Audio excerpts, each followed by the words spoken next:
Pas toujours facile de fêter Noël le cœur léger. Faut dire qu'il n'y a pas besoin d'être hyper sensible pour sentir un puissant décalage entre nos guirlandes, bougies, décorations lumineuses et la réalité du reste de la planète. Misère quotidienne, répression diverses, conflits armés. Je sais pas vous, mais moi j'ai parfois de la peine à comprendre exactement à quoi ça rime l'esprit de Noël.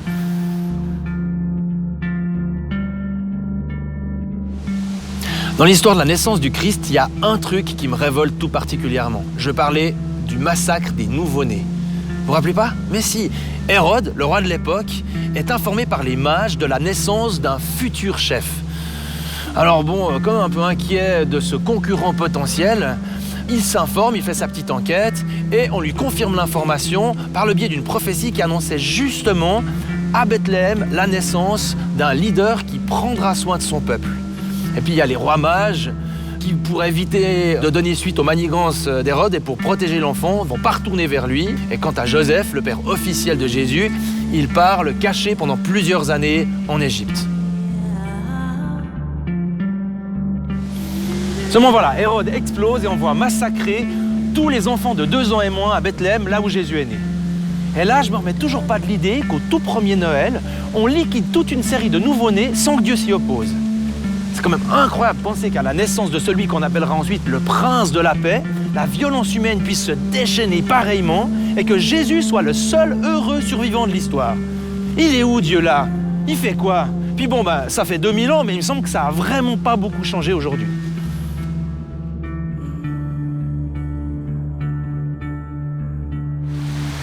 Pas facile de donner sens à toute cette violence gratuite contre laquelle Dieu semble soit impuissant, soit silencieux. La seule chose que je trouve inattaquable dans cette histoire, c'est que ça ressemble méchamment au monde dans lequel on vit.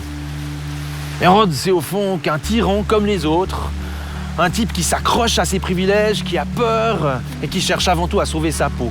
Un peu à l'image de ces monarques qui sont prêts à tout pour préserver leur pouvoir, qui vont trop vite tomber dans une paranoïa monstrueuse au détriment de toute vie humaine. Quand même, massacrer des nouveau-nés juste par peur d'un potentiel rival, c'est complètement fou. Un petit peu un truc qui rappelle d'ailleurs certains dictateurs destitués par le printemps arabe, non ?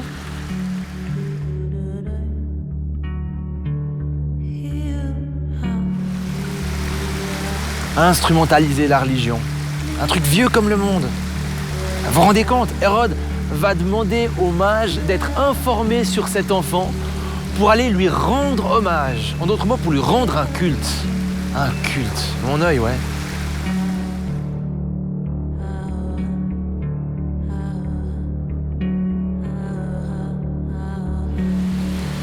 Hypocrisie, mensonge, vieille recette. Et tout ça pourquoi ? Pour supprimer un éventuel futur potentiel chef d'État ? Hérode se trouve complètement bloqué dans cette mécompréhension de qui est Dieu et de la manière dont il agit. Jésus n'a rien d'un chef militaire, d'un dirigeant qui s'imposerait par la force. C'est un tout petit bébé, absolument fragile et inoffensif.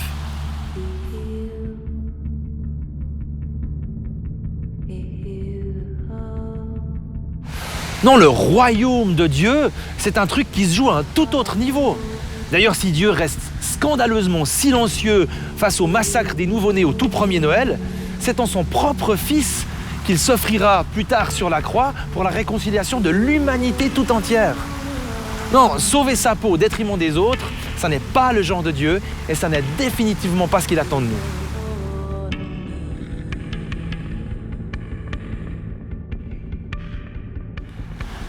Mais alors, qu'est-ce qu'on en fait aujourd'hui de ce Jésus qui vient menacer la tyrannie en place ?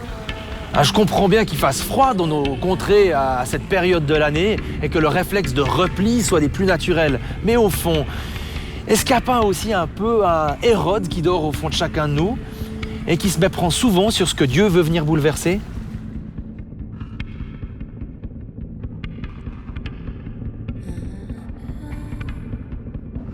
Mais oui, on les aime bien, nos privilèges, nos petits arrangements. Et l'idée que tout ça puisse être remis en question est carrément insupportable.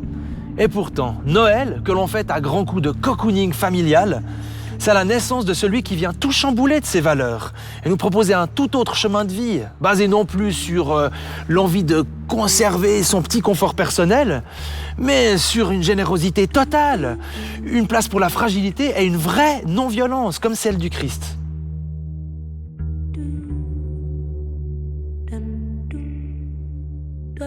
Au fond, l'histoire de Noël, et plus particulièrement l'épisode du massacre des nouveau-nés, est un peu une invitation à la non-violence au cœur d'une réalité hyper violente. Et du coup, est-ce que pour nous, ça ne peut pas aussi signifier qu'au cœur de cette fête, et malgré tous ces paradoxes, il y a comme une invitation à préserver le premier souffle d'un nouveau-né et essayer de protéger cet élan de vie de tout ce qui pourrait s'opposer à lui, en nous et autour de nous?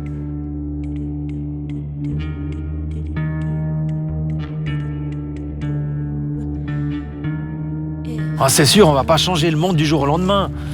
Mais laissons juste ce projet de Dieu grandir en nous pendant ce temps des fêtes.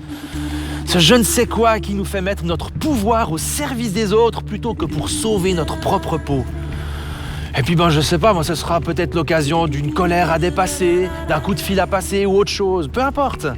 L'important, c'est de faire vivre coûte que coûte cette intuition qu'il y a un autre chemin possible. Puis au fond, qu'est-ce qu'on risque ?